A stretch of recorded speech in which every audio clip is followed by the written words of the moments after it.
Chief sports reporter Rehan اکرم کے مطابق south Asian karate Congress Colombo میں پاکستان کی نمائندگی سینسی واصف علی کر رہے ہیں۔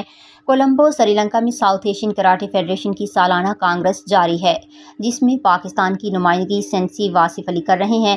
کانگریس کی صدارت بھارت سے شیہان بھرت شرما کر رہے ہیں، جو ساؤتھ ایشین کراٹے فیڈریشن کے صدر بھی ہیں۔ کانگریس میں پاکستان، بھارت، بنگلہ دیش، نیپال، سری لنکا اور بھوٹان کے نمائندے شریک ہیں۔ دوسری جانب ساؤتھ ایشین کراٹے چیمپئن شپ میں پاکستان نے شاندار کارکردگی کا مظاہرہ کیا ہے۔ پاکستان کی حذیفہ ارشد نے چیمپئن شپ میں گولڈ میڈل جیت کر قوم کا سر فخر سے بلند کر دیا، جبکہ عریشہ ندیم نے سلور میڈل اپنے نام کیا۔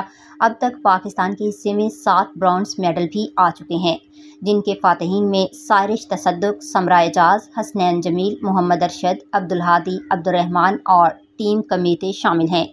پاکستان کراٹے فیڈریشن کے چیئرمین سر محمد جہانگیر اور پوری کراٹے فیملی نے کھلاڑیوں کو شاندار کامیابی پر مبارکباد پیش کی ہے۔